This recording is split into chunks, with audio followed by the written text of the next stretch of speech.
So far, we've seen Taylor getting repeatedly betrayed. First by Emma when the bullying began. Emma was her best friend and equal. Afterwards, Taylor was betrayed by Mr. Gladley, a teacher. He saw Taylor being abused, and he walked away.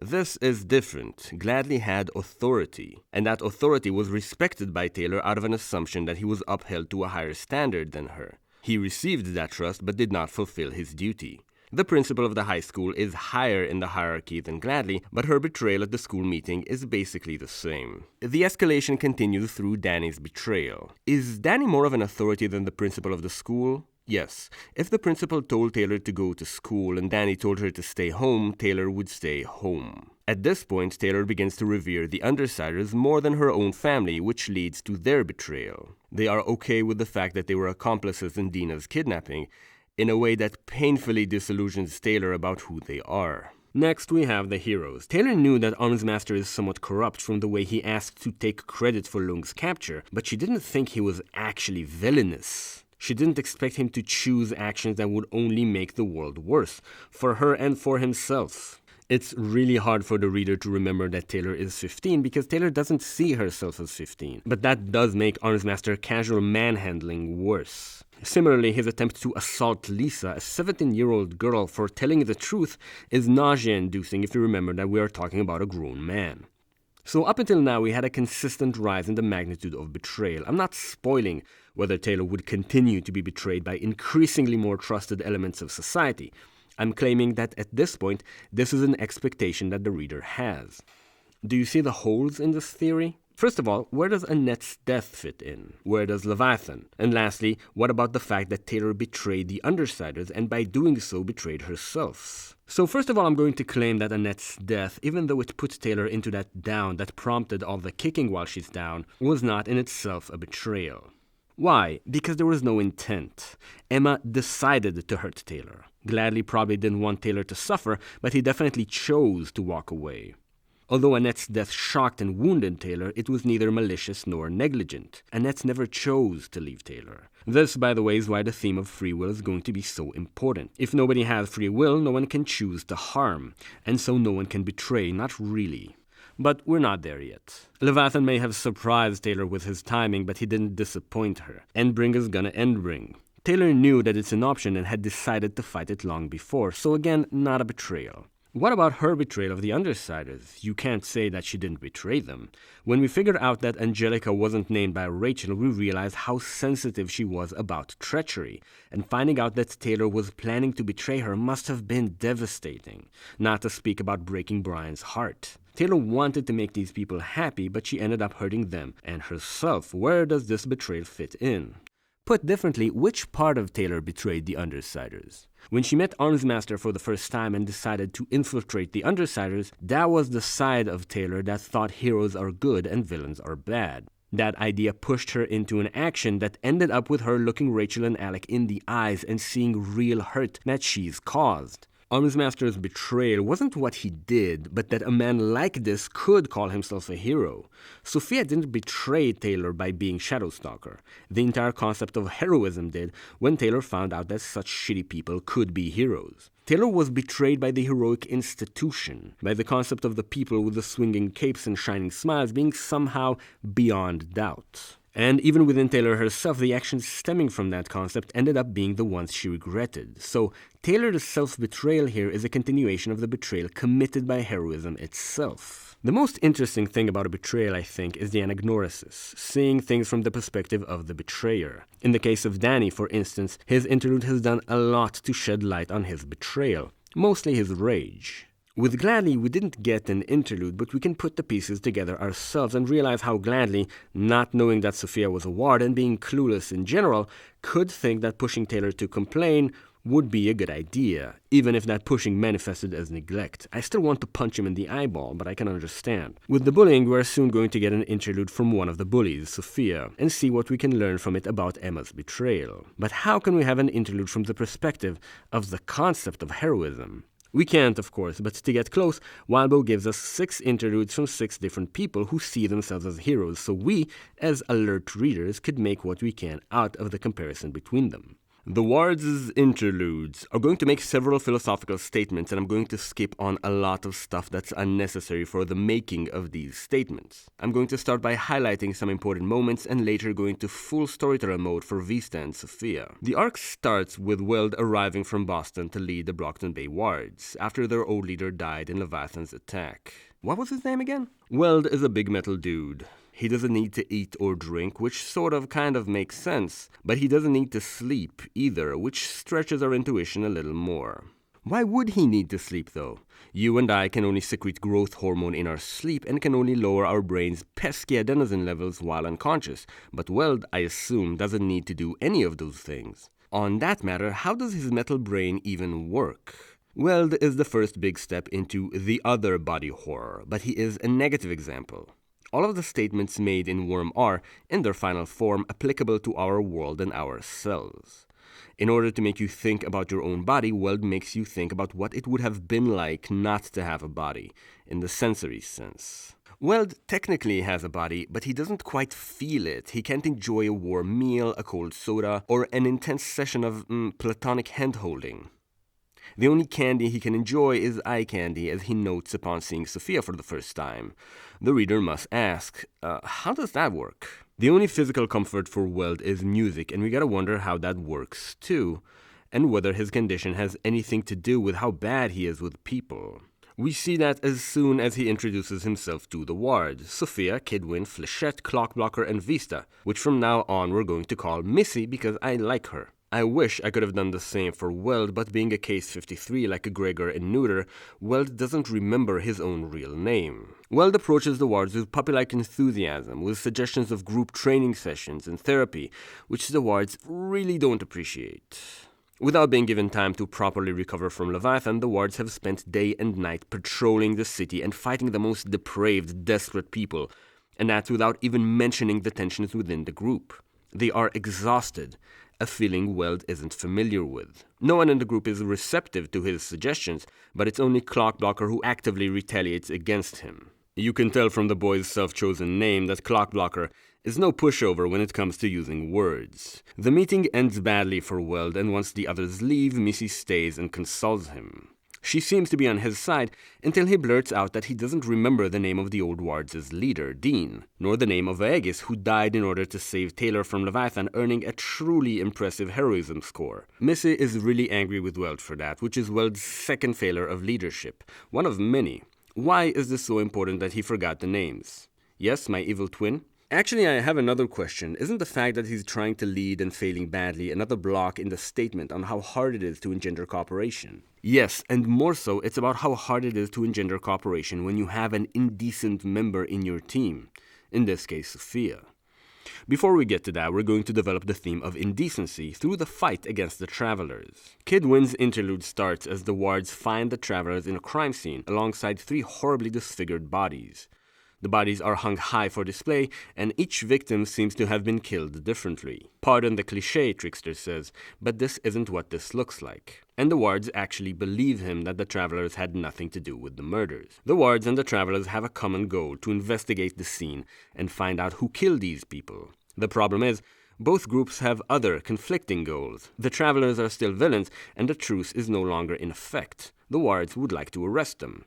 The Travelers naturally don't want to get arrested, and so fighting begins. During the fighting, we notice another common goal of the two groups. Both the Wards and the Travelers don't want the Wards to die. Kidwin notices that Ballistic and Sundancer are basically telling the Wards where they're going to strike next, making their attacks more cover fire than actual attempts to hurt. And they kind of have to. We've seen Ballistic make Leviathan stagger by throwing cars at him, and Sundancer bring Lung to his knees with her miniature son without even touching him. Kidwin sports a gun that shoots balls of solid light that were designed specifically to be non-lethal. This is not a fair fight. I wouldn't say the Wards really use that to their advantage, but it causes a sticky situation where it's very difficult for the Travelers to escape, which naturally pushes towards an escalation. Trickster, being the least decent of the Travelers, manages to escape by replacing Missy with one of the bodies, practically hanging her by the neck. He doesn't want her to die, but he knows that her teammates want that even less. This is a really interesting move. Even though he doesn't want any of the Wards to die, he still brings one of them closer to death so he could achieve his own goal of escaping. This is beneficial, making it indecency, not spite. But it's a new form of indecency, not just abandoning your common goal, but acting against it for your own benefit. It's like getting into a fistfight on a boat and drilling a hole at the bottom in order to keep your opponent occupied. This is so cool. Can you think of any other story that showcases this level of game theory? Yes, you actually can. Every movie that has the game Chicken in it, because this is essentially the situation that Trickster created, albeit less symmetrical, and unlike classic Chicken, not all of the contestants consent to playing the game. Also, back at the hospital, Tattletale threatened to expose Ars Master's crime and thus end the unspoken rules, even though she too preferred said rules to stay in effect. Trickster pays a heavy price for this maneuver, and I'm not just talking about the Wards hating him. Sundancer, his own teammate, is so shocked and disappointed with him that she expresses it in front of their enemies, who really shouldn't be informed of their intra-group tension. It's this combination of big philosophy and little moments of humanity that really makes this arc shine. We defined the magnitude of an anagnorisis as how villainous characters seem to us before their interlude versus how heroic they seem after, and that is important, but I think what's even more important is to show us that the Wards are in fact human beings. Seeing through Taylor's eyes, it would have been so easy to imagine that they are all Sophia's and Arms Masters, Amy's and Glory Girls, but even Gigi, who I crowned practically a Nazi, shows her humanity in this arc.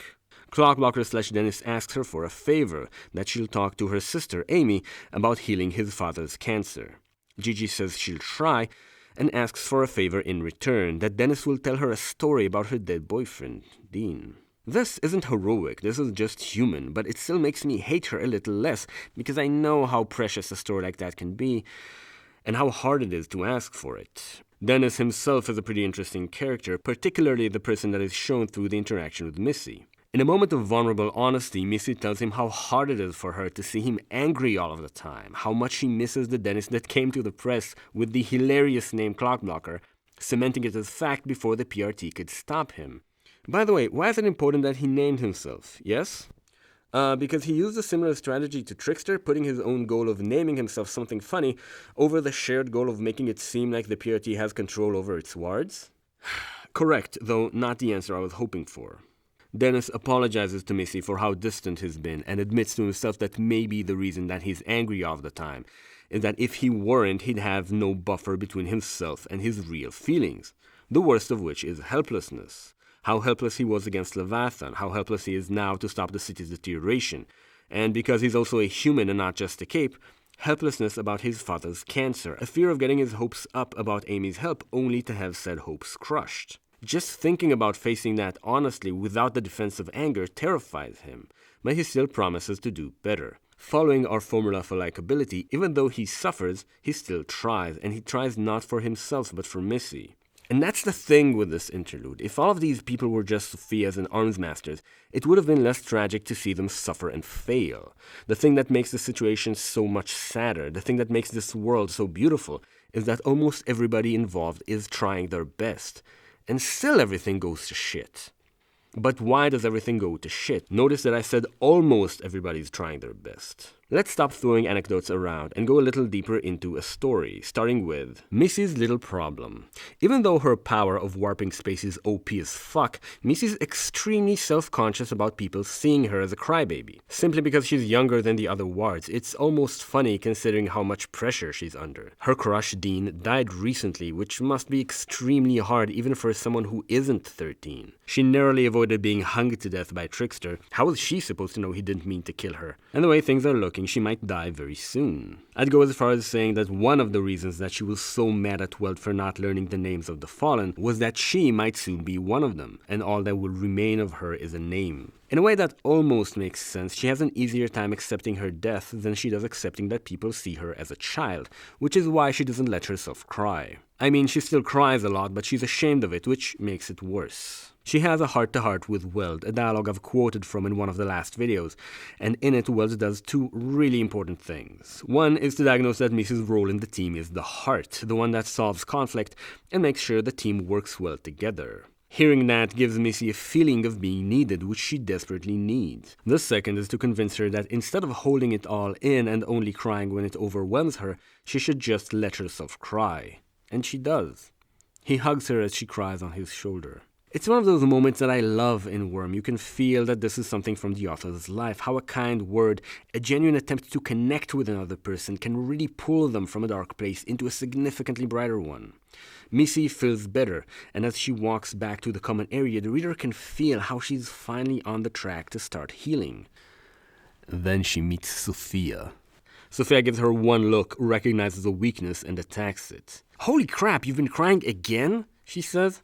"I thought you were done with that." In a way, what Sophia does here is so much worse than trying to rip Taylor's ear off, and not just because it damages Missy more. Even the second time reading this, I didn't really understand what this was. I thought it was painful and beautiful, and though both of these are true, that's not all this thing is. What we see here is a demonstration of why we can't have nice things. Weld has performed perfectly, at least for that one conversation, and Sophia ruined it with so little effort. As Missy tries to defend herself from Sophia's toxic remarks, Sophia escalates, telling Missy how annoyed her dead crush had been with her, how awkward it must have been for him to have a 12-year-old girl crushing on him, particularly as he felt her emotions with his power. It's just so needlessly brutal. Missy makes a similar mistake to the one Taylor made at the bookstore. She tries to talk to Sophia. "What happened to you, Sophia? What kind of situation led you to becoming like this? So casually cruel, so lacking in basic human decency?" The reader, like Missy, is compelled to ask this question. Literally compelled to ask. We are saying the question in our own little voice in our head. What happened to her? I'm not even quoting Sophia's answer to this because it's all deflection. The only important thing about it is that Sophia doesn't use Missy's name even once, instead using Little Tyke and Midget. Psst, why is that important? Missy is disappointed at not getting a real answer, but because she's a sweetheart, she's disappointed with herself. She just really wants to help. "I pity you," she tells Sophia. Which makes Sophia lose her cool and straight up assault Missy. Sophia puts her to the ground and pulls her fist back to punch her. Missy, after being hardened by her near-death experiences, takes it in stride. She narrates, "It would almost be worth it if she hit me and violate the conditions of her membership on the team, to have her gone. But we need all the help we can get right now." She reminds Sophia of the cameras filming them, essentially reminding Sophia that if she punches Missy, she will go to prison. This is the decent thing to do. Taking a hit in the face is now the easier of the options for Missy. If she were indecent, she would just taunt Sophia until she hit her, eliminating her from the team. But because she knows the Wards need every pair of hands they can get, she doesn't. That's a trusting interpretation, but does it really make sense? Is the team better off with Sophia in it? She's constantly starting fights like this, which ruins the group's dynamic and exhausts their mental resources. The team would be better off without her, not to mention that Missy knows that Sophia is a sadist, that she's looking for excuses to hurt non-capes, something that Missy is obviously against. The PRT knows what they're doing. If they think Sophia should go to juvie, Missy shouldn't subvert them. Then why does she? The distrusting interpretation is that Missy's status in the group is higher when Sophia is there, not just because Sophia is lower in the hierarchy. If Weld is right and Missy really is the heart, then the more strife Sophia creates, the more valuable Missy is to the team. This is truly one of the ugliest distrusting interpretations that I've made of anyone so far. There's something going on in this interlude that is hard to notice, but it seems like all of the Wards care about hierarchy, about being important to their team, more than they care about anything else. This is a point of failure for me as an analyst because I don't have clear proof of this. It's mostly a vibe, an accumulation of small moments and odd remarks where the Wards' priorities seem skewed. Like how Missy is bothered by the idea of dying, but she's 10 times more preoccupied with the idea of her team seeing her as useless. Or how Kid Win, after the Travelers escape, thinks more about how his team sees him than what damage the Travelers are going to do or what he should learn from this loss. He finds himself strangely comforted by the fact that the loss wasn't his fault. I'm not saying this is strange. He is. After narrating that his entire group is in a shitty mood after being defeated, but none of them blame him, he's saying that it's strangely comforting. Or how Clockblocker the Menace, when he talks of the frightening emotions bottled up inside of himself, phrases the decision to repress them in tactical terms. Facing any of that head-on without the buffer of smoldering fury, it might leave him unable to serve and protect the people who really needed it. He felt his pulse quicken a step at the thought of it. Replace protect and serve with fighting other capes, and we get a revelation that's very similar to Taylor going full War Machine before almost fighting Brian outside of Cole's base. Flechette gets butterflies from trading names with Parian, but it seems like she cares way more about being a part of a group, any group, than she is about holding hands. We'll get to that later. This is really strange. In the first read, this interlude made the Wards seem more human. In the second read, it does the opposite. It's a really delicate impression and, as I've said, not as ironclad as I would have liked. My strongest piece of evidence for this is the console. Every time that a ward goes on patrol, someone has to sit in front of the screen in HQ and stay in radio contact with them. This makes sense, but the weird part is that instead of a PRT official taking that job while the wards nap, the wards have to find time for that too. Now I get that Pigott, the baseline human director of the wards, hates their guts. That's why she works them raw, forces them to man the console, and also introduces a mole into the wards when they are already at their limit. I don't want to get into that. What's weird to me isn't that Pigott is ruining their lives, it's that they don't complain. And the reason they don't complain about the console, I feel, is because they will always choose to be a part of the action over not. With all of them, there's a feeling that they care not about the world becoming better, but about themselves being useful and needed. When Taylor almost fought Brian, it was like her personhood was repressed in order to make room for tactics. She felt like a war machine. But here we have something bigger and scarier. The wards don't feel like war machines, but like status machines, covered by a surprisingly thin layer of charming humanity. You may have noticed that I barely spoke of the intentions of the most interesting ward, the one who's lowest in the ladder, the one who's not only not winning any status, but doesn't even have any friends. What is she doing? Expanding on Mrs.'s question, what is the source of Sophia's horrible loneliness? When we saw her through Taylor's eyes, Sophia seemed like some calculated torture, but as she storms out of the ward's common room after almost punching Missy in the face, she seems shaky, out of control. There is something about Missy's pity that was intolerable to Sophia, but what? Sophia goes out patrolling alone. Disappointed at not finding any looters to hurt, she sits down on the edge of a rooftop and calls Emma. After seeing these bullies from the very extreme perspective of their victim, there is almost a vertigo in seeing them from eye level as they speak to each other as friends. This was bound to be interesting by itself, but Wildbow takes it a step further. Sophia talks about how the wards are a bunch of spoiled babies and how irritating it is to work with them. She narrates that she's said the same thing to Emma many times, and still she knowingly goes on, giving her the same speech. Why? Just like Gladly's tall girlfriend, Emma is, presumably, an accessory for Sophia in convincing herself of her own perspective. That Sophia isn't a fucking tumor that needs to be cut out of society. Emma just listens to her ramble. Just like, as we'll discover later, she used to do for Taylor. Sophia says that none of the wards know what's up, that none of them know what it's like to kill someone and then go to school the next day. Emma, we assume, also doesn't know what it's like, and Sophia is indirectly accusing Emma of being a baby too. This is an interesting contrast with Miss Militia's interlude, who, even though she had to kill people to survive at a much younger age than Sophia, still had sympathy for her first world friends and their complaints about smartphones, for the simple reason that they really didn't know how good their lives were. With Sophia, anything is an excuse to paint herself as better than other people. In this case, this is particularly ridiculous, because we can safely assume that she actively sought out the excessive violence that ended with her killing someone.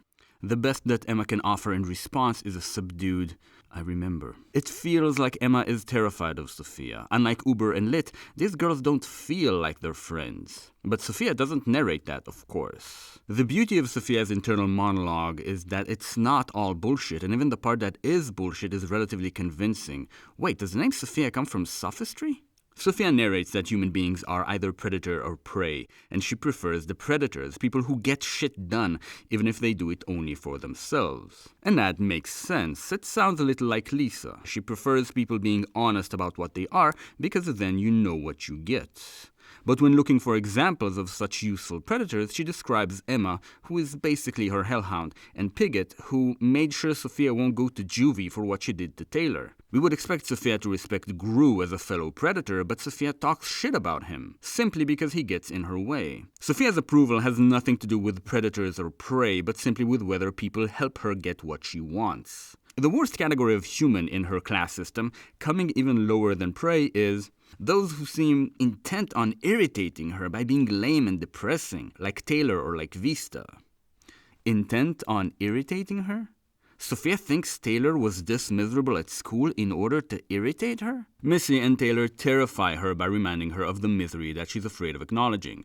and she attacks in order to guard herself from that. But what misery exactly? Dennis already opened this door for us. He's afraid that if he stops being angry, he'll be consumed by some helplessness that he isn't strong enough to survive. But Dennis limits his hostility to authority figures while Sophia's is indiscriminate. Who does that remind you of?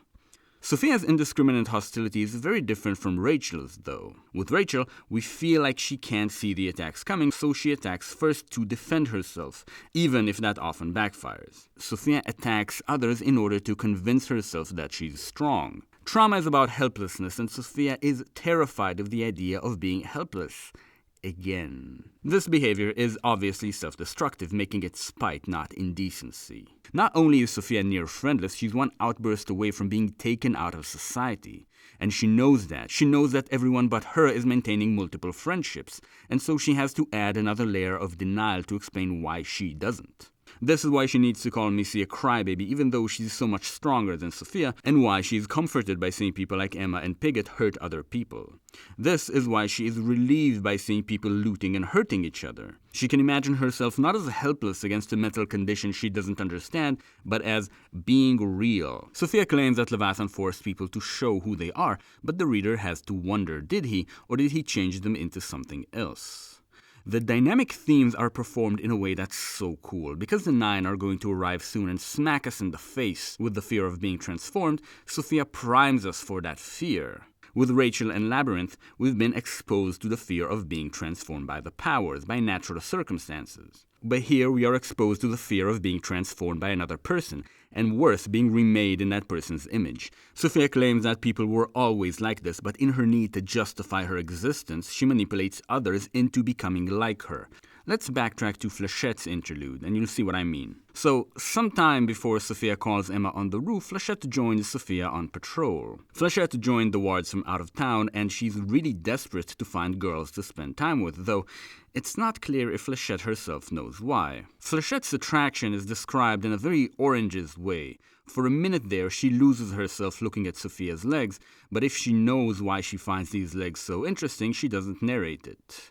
Going back to the theme of the body, human males usually know their own sexual orientation at a younger age than females, because when they are aroused, there are clearer signs. Whatever her reasons are, Flechette is disappointed when Sophia acts like a total psycho. The two girls patrol the rooftops together. Sophia's power turns her into an ethereal form in which she can pass through walls and float through the air. In that form, she's quicker than Flechette, who uses a sort of grappling hook to go from building to building. And so Sophia is the first to spot a group of men closing in on a terrified woman down on street level. She stops, but she doesn't let Flechette know why. Instead, she just keeps talking to her casually. She's waiting for the men to attack the woman so that she'll have an excuse to be violent with them. They do, and by God, she is. While Glory Girl was kind of indifferent in her police brutality, heroic brutality, with Sophia you feel the desperate need to cause suffering. It reminds me of Taylor's repeated bullying of Lung, with the crucial difference that Sophia's victims don't regenerate. I already said that the hand-to-hand fighting could be improved, but Sophia is one of the only capes that makes the fighting feel real. When she bashes her metal mask into someone's face, it feels like something that would work. Flechette and Sophia neutralize the assailants, and while Flechette cuffs a man, somebody collides with her from behind. The woman that they just rescued is bludgeoning one of the men who attempted to attack her, as he is now helpless. Funny adjective in this context, isn't it? But he is helpless, and she's beating him with a blunt weapon. Flechette tries to stop her, but Sophia grabs her wrist. "Let her," she says. Flechette is shocked. Beating a helpless man is, bad, right? But Sophia, for once, makes a good point. Better that we give her another few swings than render her powerless for the second time tonight, or she won't get over it for a long time. I don't know about you, but this resonated with me hard. I never got proper revenge on the people who made me feel helpless, and I spent years wondering if my healing was hampered by that. I tend to think that Sophia is right in a very narrow sense. If we see trauma as extreme learned helplessness, putting the hurt person in a position of power over the people that made them helpless could be very effective in preventing said person from sinking into a state of long-term helplessness. Doesn't mean that what Sophia is suggesting is okay, though. This dilemma that Flechette is being presented with is absolutely wonderful. What if bashing this dude's face in really would significantly improve this woman's recovery? Should she let her? Does your answer change after finding out that men like this assaulted this woman's daughter last week? What about after learning that the daughter hasn't left the house since? This is so much more advanced than Batman having to choose whether to let the Joker die. He should. Or the fucking trolley problem. Move the lever, you coward. As if this dilemma isn't delicious enough already, Wildbow gives us another crispy layer of philosophy to bite into. The trusting interpretation of Sophia is that she just wants to help.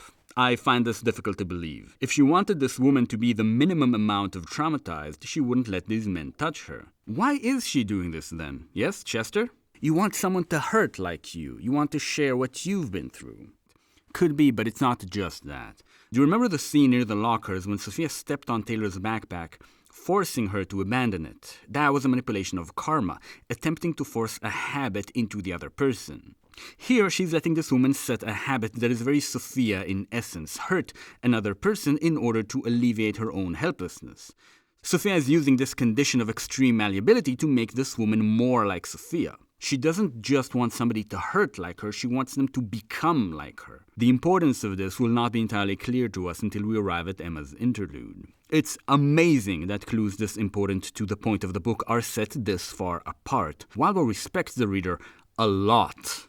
But we can't see that yet. For now, in this interlude, we see how this type of behavior is not sustainable. Sophia has to forfeit the game before somebody else takes her out of the frame and puts her name to shame. In this case, the Undersiders. Short anecdote. When I was a teenager, I came to my sister for advice about what to do when my girlfriend is crying, and she said, "You can't change the way she feels, but you can put your arms around her," which was a quote from the song that we just heard in the cart, and I thought that was the coolest shit ever. Anyway, back to the future, in which Sophia is on the roof, talking with Emma on the phone. She hangs up as soon as she sees a food delivery truck pass by and decides to follow it. It is soon attacked by Hookwolf's gang, developing the theme in two different ways. One is that after Kaiser died, Empire 88 was left without a sovereign, and so moved one step closer to the edge, beyond which is the natural state of a war of all against all, by splitting into two rival groups. The second is that, as Flechette pointed out to Parian earlier, the indecency of these groups is making it impossible for the authorities to bring food and fresh water to the people who need it. The gang fights the heroes who accompany the truck when suddenly the unpowered members turn and run away, screaming. They are being assaulted, Sophia realizes, by a swarm of bugs. Then Sophia spots a girl in costume who she describes as spindly. Was that the right word? Sophia has this character tick where she uses big words she isn't sure about. Why? Obviously, it's to put her in contrast with Taylor, who naturally uses words like copacetic, which I've literally never seen outside of Worm. In that case, why isn't the author just making her use big words incorrectly? Why does she have to wonder if that's the right word? To show that she wants to get it right. In a way, she wants to be like Taylor. The spindly girl, who is obviously Skitter, takes a single bag of food and walks away, which is a very Taylor thing to do. Wildbow deliberately prevented us from knowing whether Taylor has returned to the Undersiders at this point, and the taking of a single bag, as well as being alone, nudges us towards a specific answer. Sophia looks at Skitter and thinks two things. One is that Skitter saw her face. The other is that she's been reported to operate alone, and no one will miss or avenge her. There may be a real danger in having her face seen by a villain, but Sophia doesn't spend a single thought on that danger or how she should mitigate it. She just wants to hurt Skitter, and she lists the different ways in which she is permitted to do so. Skitter's grouplessness and Skitter's alleged crimes. Having assured her strategic and moral safety, which are the same thing to her, Sophia takes chase, and we are treated to one of the most gut-wrenching sequences in the book. This structure is so brilliant that I'm copying it into the book that I'm writing now, and I'm not even embarrassed about it. Because we see everything from Sophia's perspective, we have to imagine how terrified Taylor is as she runs away, and because we perform the connection of the dots, we feel it so much more intensely. This is one of the best uses of God's perspective. There is one particularly memorable part in the chase. Skitter jumps over a fence, and Sophia naturally uses her power to turn ethereal in order to go through the fence, but some instinct stops her at the last second. Using her Tinker-made goggles, she notices that the fence is electrified. This is SS's biggest weakness. If she uses her ethereal form to pass through live wire, it might be the equivalent of having her internal organs electrocuted, possibly killing her. Sophia is enraged by this attempt to trick her, and only pursues harder. The smart thing to do would have been to turn away, but like the reader, she's too invested in the chase to think through the implications of Skitter's specific preparation. Sophia eventually catches Skitter, kicks her in the head, and pins her down. A word about the kicking. Sophia goes for a reverse roundhouse kick and catches Taylor in the mask with her heel. Do you know how hard that shit is to land in a fight? Does Sophia practice in a dojo? Does she bow and have honor? For that matter, where did she learn to use crossbows? Maybe I'm reading too much into it. Anyway, Skitter is helpless against Sophia's martial prowess, and she drops to the floor, beaten and helpless. Because Walbo has already made us suffer horribly, we know that something horrible can happen here. I don't think I was afraid that Taylor would die here, but I definitely believed that Sophia could unmask Skitter, and once she saw Taylor's face... Let's say I was mentally preparing to experience a whole new form of literary torment by reading the worst possible scene of Taylor being bullied, with the effect being augmented by the use of the bully's perspective. So I was genuinely relieved when the Undersiders arrived to rescue Skitter. Walbo once again hits us with two realizations at the same time. One is that Taylor isn't going to be the victim of a whole new genre of torture, and the other is that she got back to the Undersiders. They use another weakness of Sophia's power, one that Lisa guessed, that solidifying her ethereal form against resistance exhausts her like hours of cardio. After exhausting her, Taylor tases her, which is something Sophia can't use her power against. By the time Sophia wakes up, she's bound with electric wire, and there's nothing she can do to defend herself from Alec's horrible power. It turns out that regent, a name that means ruler in the place of the rightful king, has the power to take full control over people's muscular nerves, leaving them as captives in their own bodies. The knee-jerk reactions that we saw him inspire were just the tip of the iceberg. We know Sophia and the rest of the wards knew about this, because when Sophia realizes that she's about to be left alone with Regent, she's the most terrified that we've ever seen her. This information was hidden from the reader specifically. The fact that Regent's power was there all along and we weren't aware of it is what pointed me towards the theme of the horror of what is. It's only after getting that I could go back and figure out Leviathan. I might be missing something, but I think that at this point in the story, Sophia having her control over her own body taken away from her is the most horrifying thing to happen to anyone. The horror is only augmented if we consider that, going off the fact that her power lets her escape most conventional confinement, we can imagine Sophia's trauma had to do with her being physically restrained. A trauma that she's replicated onto Taylor? The beauty of it is that we hate Sophia so much we don't really care how terrified she is. Is this how Amy felt about Taylor when she was alone, shackled by her broken arm? How Taylor felt about Gladly? I mean, Taylor herself narrates to us that since she received her powers, she's been having nightmares about being a captive in her own body. A clue that probably doesn't mean anything. How does Taylor feel about this as she sits in the other room and hears Sophia screaming? The distrusting interpretation comes naturally. Taylor is not only savoring the most beautiful sound she's heard in her life, but she's also claiming moral high ground. I can't believe the Undersiders are torturing the bully that ruined my life. I'm against this. I'm so against this. This is horrible, but sadly, I can't do anything to stop it. The trusting interpretation is that she doesn't enjoy this at all, and she's only agreeing because... Wait, why is she agreeing to this? We go 3 days into the past, to the day Taylor came to beg the Undersiders to take her back. Lisa brings Taylor to meet Alec, Brian, and Rachel, the latter of which instantly punches Taylor in the face. Taylor, being a completely normal person, just lets her, and Rachel knocks her on her ass. Taylor is an abuse victim, and she's kind of okay with people just beating her as a way of making amends. A punch hurts less than being betrayed, right? But Rachel just keeps going, and we get the feeling that she would have kept going until Taylor died. Did I say that betrayal is a thing for her? Because I think betrayal is a thing for her. Lisa stops Rachel, which gives way to Brian's questioning, which is brutal in its own way. Taylor tries to tell Brian the truth that we've seen through her eyes, that she initially intended to betray the Undersiders and changed her mind. He finds it hard to believe until she provides a piece of evidence that no one can deny, that she was really into Brian. Brian claimed that it might have been fake too. But Alec somehow banters in Taylor's defense, saying that she could never fake something like that she, I quote, sucks ass at being smooth. This is the turning point. Brian asks Taylor why she wants to come back, and she gives a trusting interpretation-ass reason about wanting to work for Coyle to help Dina and use her power to make the situation in Brockton Bay better, blah blah blah. I don't care about that, and neither does Brian. It's the attraction that convinces him. The argument is that Taylor is telling the truth about not wanting to betray the Undersiders because she wouldn't betray them while still being hot for Brian. And Alec, having seen clear, unfalsifiable signs of that attraction, has to agree that she didn't lie. Rachel still doesn't want Taylor on the team, but as Brian and Alec are convinced, she is outvoted and Taylor is accepted back. Why is this here? Philosophically, thematically, why is this the way that this is resolved? So obvious answers are that this is just the way the author found to solve this. Someone could say that this is something that could happen in real life, and it does solve the plot tension. But the thing about Worm, the thing I'm trying to show here, is that Worm is a puzzle, that everything fits. You can read Worm in a passive mode and have a great time, or you can read it in an active mode and have an amazing time. If I die tomorrow and I don't get to finish the rest of these, the one thing that I want you to remember about Worm is that it rewards you for putting in the work, for asking what you are being told with each plot point.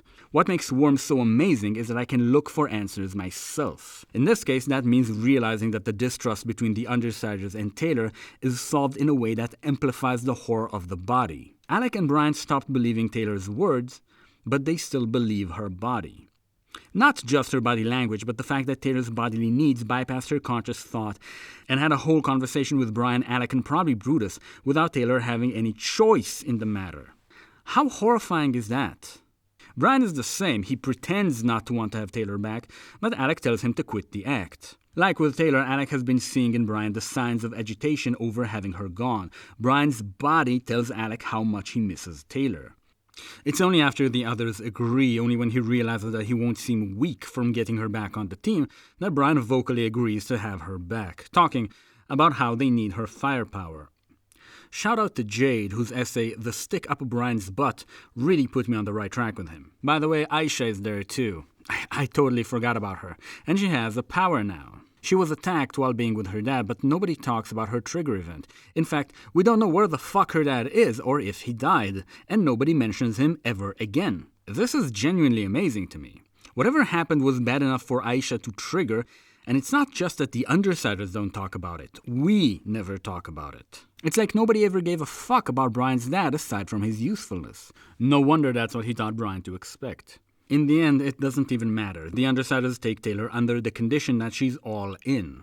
That is, she won't complain about moral nonsense like the fact that they are doing to Sophia something that is arguably as traumatic as attacking her. Back in the present, Alec finally takes full control over Sophia's muscular system, making her a captive in her own body. But why is he doing this? Because the Undersiders have a mission from Coil, to break into the Wards headquarters. It sure is a shame that we've grown so sympathetic to the Wards, because now we have to watch as the Undersiders ruin the Wards' day. The Undersiders pretend to be captured by Shadowstalker, who is in fact controlled by Alec. They get into the Wards' headquarters, get found out, and fighting ensues. Several things that happen here are absolutely amazing, and I'm going to mention a few. The way that Aisha's power is presented for the first time. The fact that because you don't know what Aisha's power is, you are just as surprised as Taylor is when the power is used on her is beautiful. As they fight, Flechette yells, "They've got someone with a stranger classification!" And Taylor's immediate reaction is, "We do?" It's hard to tell if it's more confusing or more terrifying. How do you fight someone you can't remember? Worse, how do you fight alongside someone you can't remember? Also, if we think about Aisha's power for 1 second, we realize that it reaches into other people's heads and blocks away some of their memories, but only the ones pertaining to her. This is super powerful telepathy diminished to a very limited use. I'm no expert on the powers though, I'm here to talk about writing.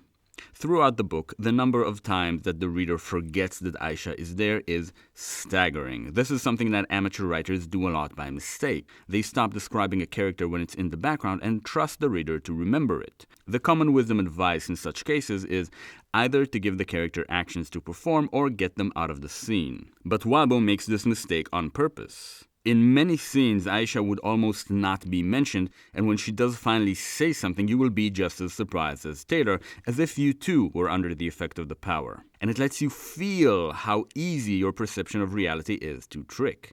This is a parallel. The fact that people are just completely helpless to know whether Aisha was ever there should build in you, the reader, a concept. What would you do if you couldn't trust your own memories? Because you can't. Your own interaction between the subconscious and conscious mind is such that you can't control what you recall. The subconscious mind brings things up to your conscious mind, and if there are things that your subconscious mind decides not to bring up, you have no way of knowing they are there.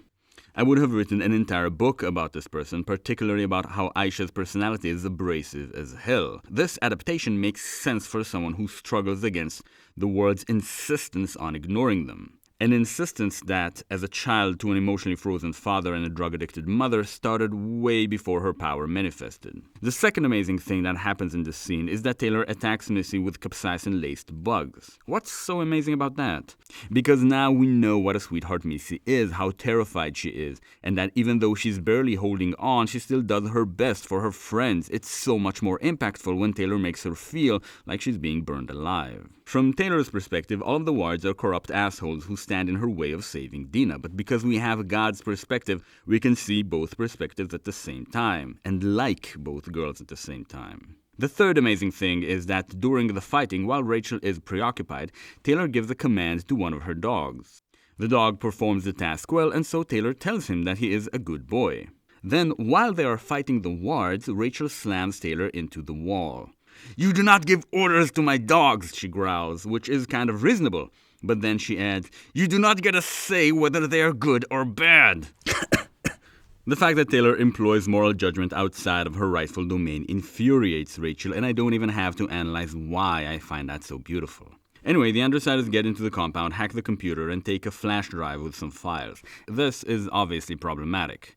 In order to save Dina, Taylor keeps taking missions from Coyle, but taking missions from Coyle is what got Dina kidnapped in the first place. But if Taylor believes that her actions might save Dina and the Wards are all horrible people, for Taylor, it's basically villain-on-villain crime. Having secured the flash drive, they try to escape, but Dragon arrives and blocks their exit. Luckily for them, Dragon's fastest suit is one of lethal power, and she can't use it to kill children because of the unspoken rules. Unlike the Wards, the Undersiders definitely take advantage of that. They escape with the Alec-controlled Sophia, except that Rachel pushes Taylor into a puddle of containment foam seconds before something explodes, leaving her to die. Dragon, being heroic, sacrifices her suit to save Taylor's life. Taylor goes out, fights Miss Militia alongside Rachel, and only once the fight is over, beats Rachel and stares her down like one might do to a violent dog. See the difference between Rachel and Taylor here. Even before deciding to kill Taylor, Rachel slammed her against the wall in the middle of a fight, favoring spite over cooperation. Taylor waited until the heroes were dealt with before taking action against Rachel. Furthermore, Taylor makes a deal with Rachel. She is going to trust her to give her opportunities to stab her in the back because the team needs them to cooperate. In the dog shelter, Taylor shoveled shit in order to create a personal bond with Rachel. Here, she does it for the group, which is the grand theme. Also, it's kind of hard to notice while you're in the action, but nobody intervenes when Taylor beats Rachel down. Better yet, even as they are confused by Taylor's actions, they obey her order to stand down. Taylor karmas the group into taking orders from her really quickly, and we start to see a tendency in Taylor to cause chaotic situations in which the group is more likely to accept her as sovereign. After the girls are done fighting, Alec says that he'd let Sophia go, but as soon as he does, she goes into a violent rage and tries to kill him, so he takes control over her again. Stop. Did you see what just happened here? The kid with body control just told us that the person he was controlling was let go, but we don't know that. That's the first thing that Alec himself tells us in his interlude, that he was controlling Shadow Stalker, making it seem like she was attacking him.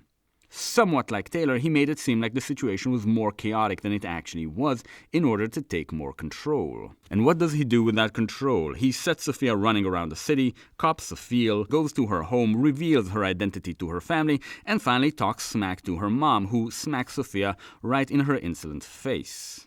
This doesn't feel entirely new for her. You can really feel for the woman who is forced to handle such an unruly teenager. You can, but I didn't. To me, Sophia's mom is like Gladly's girlfriend to Taylor. I was too busy being spiteful to care.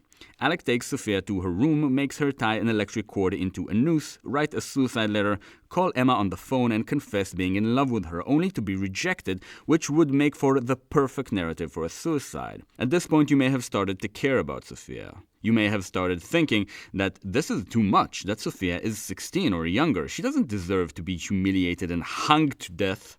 But Waldo has gotten you prepared for that. Before Alec brings Sophia home, he unlocks Sophia's phone using her muscle memory, another clue to how much the body knows, and looks at her text conversations with Emma, the petty torments that they had so much fun planning together. Sophia describes how she stole Taylor's bag in art class and then delivered it to Lost and Found, but only after pouring a whole bunch of paint into it and closing it, just so Taylor could find it and have a moment of thinking that nothing happened to her bag, then open it up and find that her belongings have been destroyed. That, combined with Emma's rejoicing over making Taylor cry with the mentioning of her mother, made me okay with Alec hanging Sophia. Either way, the reader is on edge. Alec takes his time tying the noose with Sophia's hands, letting a terror brew in her. He feels that terror, and he likes feeling it because he never really feels anything in his own body. This is the real importance of this interlude. We feel how important it is to have a body, to be connected to our own bodies. We rage with our bodies, we fear with our bodies, we lust and we like with our bodies. At every step of the way, Alec communicates with Sophia by using her mouth to speak and then feeling her emotional reaction in her body. When Alec laughs, the sound comes out of Sophia's mouth angry because her body is angry. He notices that the angry laughter sounds crazy, but that makes sense. She has two different personalities controlling her body now. Sophia's current condition is the opposite of Alec's. When Alec reads the texts between Sophia and Emma, he knows that he should feel angry. He should feel a fire in his gut, a clenching in his muscles as if they were preparing to hit someone, but he doesn't. Why? When Alec was a little boy, his father, Heartbreaker, used his superpowers of emotional manipulation to terrify Alec so badly that he didn't speak for 6 months. As a response, Alec stopped reacting normally to emotional stimuli. His problem isn't sociopathy, he just doesn't feel his own emotion. It's a physical thing. Like Taylor has begun to, he has blocked away the sensations coming from his own body. So he controls other people's bodies to feel things through them, anything. If so, why is he putting all of this effort into taking revenge on Sophia? He isn't angry, not really, and he doesn't care about justice. Then what is this? Alec releases Sophia's mouth only to let her say her last words, and she asks him that very same question. His answer is simple: "You fucked with my teammate." This is what made me start thinking about the trusting and distrusting interpretations, because the trusting interpretation here is so sweet. Alec does care, always did. Like us, he hates what Sophia has done to Taylor because, like us, he likes Taylor, as dorky and over-emotional as she seems to him. What's the distrusting interpretation? This isn't camaraderie. This isn't sticking up for a friend. Remember how quickly Alec jumped to take hold of Kid Win's laser cannon back at the bank? How angry he was after Brian made him give up Kid Win's hoverboard. Heartbreaker causing little Alec terror is never mentioned to be Alec's trigger event. I think his trigger event has to do with his father using him as a tool, objectifying and controlling him. Remind me what his power does again? Just like Rachel was changed into being good with dog, Alec was changed to become possessive. Let's read his answer to Sophia one more time. "You fucked with my teammate." The thing that drives him to act isn't his own emotions, it's something foreign, alien even, that has to do with the nature of his power. Something that drives him to see people and objects as his, Taylor in a way amongst them. He isn't being altruistic here. He is taking revenge for his property being damaged. People often ask how it makes sense for a sociopath like Alec to stand up for his friend, but Alec isn't a sociopath. He's something that doesn't exist in our world, a parahuman. And we are given more and more clues to the fact that parahumans have something going on mentally. But what? In the Wards, their hidden desires were mixed in with normal somatic emotions, making them harder to notice. What's going on with Weld, though? Does his power mimic the emotional functions of the body? With Alec, these power-related tendencies can be observed without the background noise of normal emotional activity.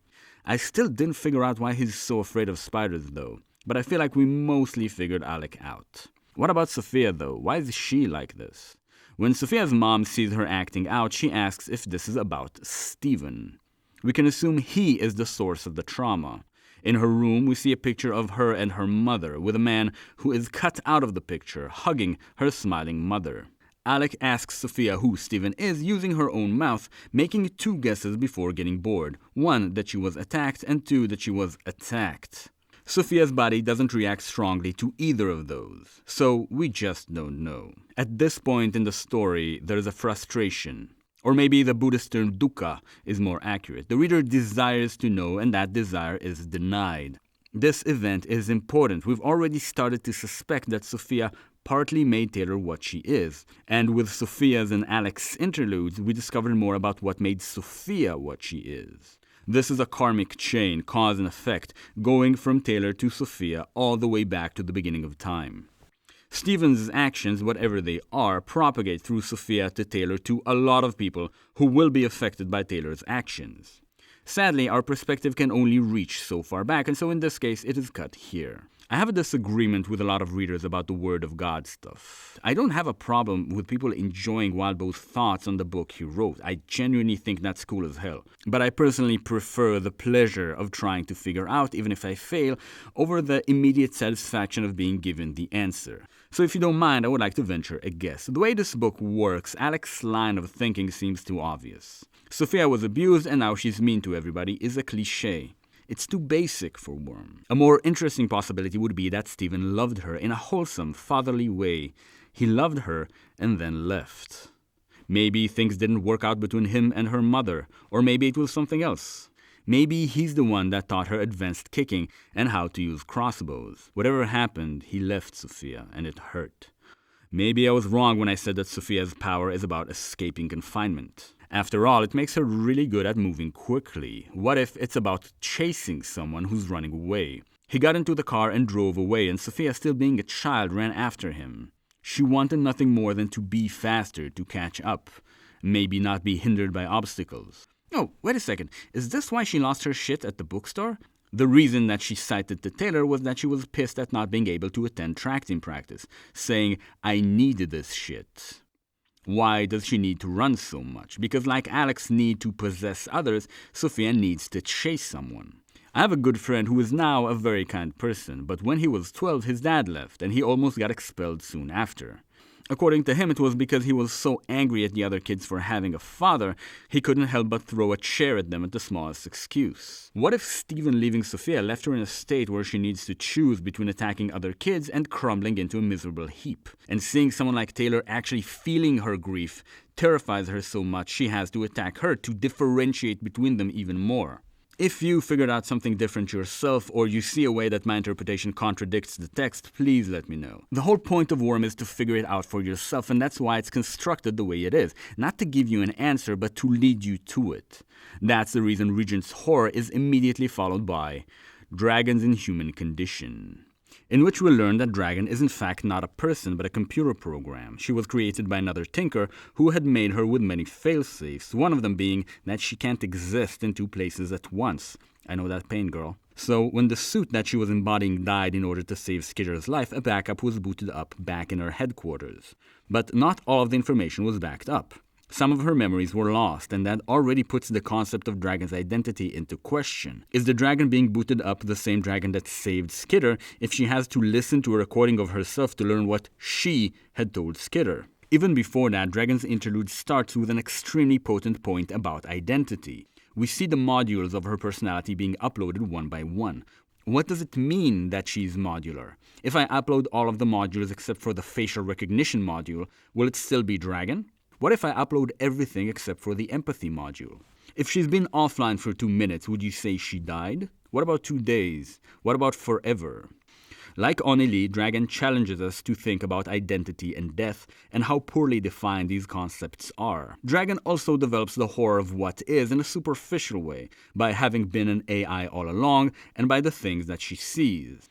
The birdcage where the world's scariest villains are having tea, or the stratosphere where the Simurgh is napping all cute and shit.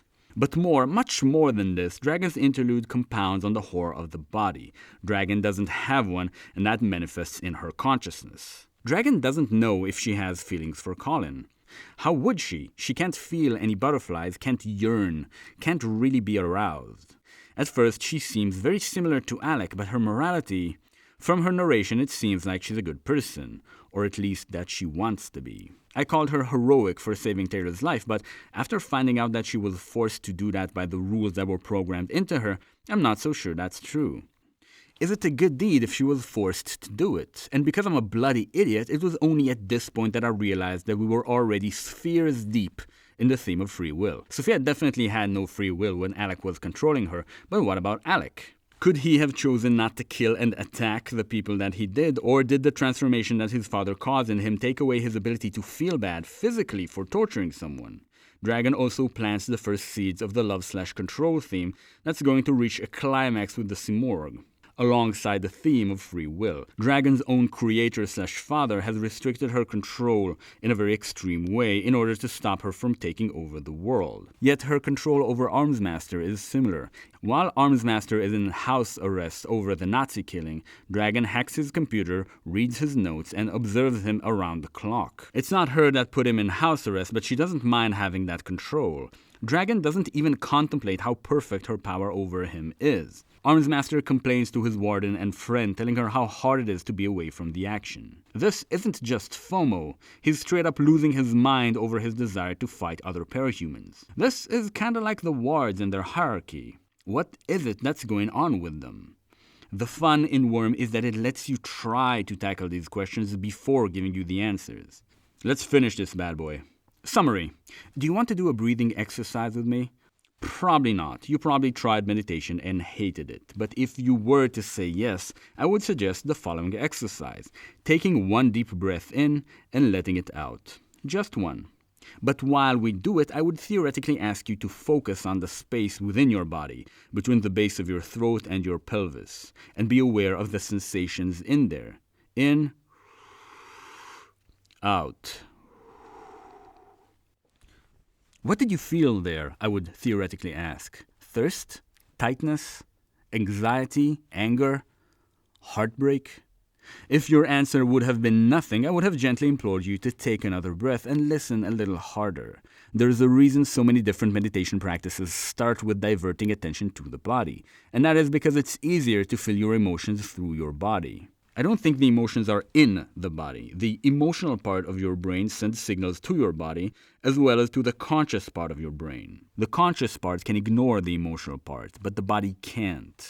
The body just reacts, and you can mind that reaction if you'd like to. Let's say, for instance, that you are talking to a group of your friends, your crush among them. You tell them about your favorite interlude in Worm, as one does, when one of them interrupts you in order to point out a mistake you've actually made, an important detail that you've remembered incorrectly, thus making you seem stupid in front of a person you'd rather impress. You feel slighted, humiliated, even angry, but you don't want to seem petty, even to yourself, so a mechanism you have no control over suppresses these emotions. Consciously, it doesn't bother you at all, but in your gut there is a clenching, a heat, a discomfort. If you'd like to, you could use that clue to try and figure out what you're actually feeling. If you don't, you might find everything you come across that evening to be just slightly more irritating than it normally would be. Why are we like this? Human beings have evolved to ascend in hierarchy over other human beings, and one of the tools we used in that climb is hiding our emotions from others. Like every halfway competent liar knows, the best liar is the one that believes themselves, and so a selective awareness of our own emotions had to evolve. Is what I just said true? I don't fucking know. Evolutionary psychology is mostly bullshit used to justify pre-existing beliefs. If you can't test it, it's not science. What I do know is what I can see for myself. Worm is a book about understanding the real world. Its examples are extreme, but we can use them to understand real-life people. Sophia isn't real, but how many teenagers like her have we met whose body was electrified with hot rage all of the time, so much so that they had no room for empathy left? That every time they tried to let go of that rage, they got a horrifying glimpse of the helplessness that hid beneath it. Do you still hate Sophia? And if so, how can you call yourself a philosopher? Get it? Alec isn't real, but how many of the people that from our perspective seem callous and cruel grew up in environments so extreme that they had to desensitize their own emotions in order to survive, losing empathy in the process? Understanding others is important, and it starts with understanding the self. Luckily, you have a body, and you can practice listening to it. I don't know how hard it is for you, and I don't know if you should.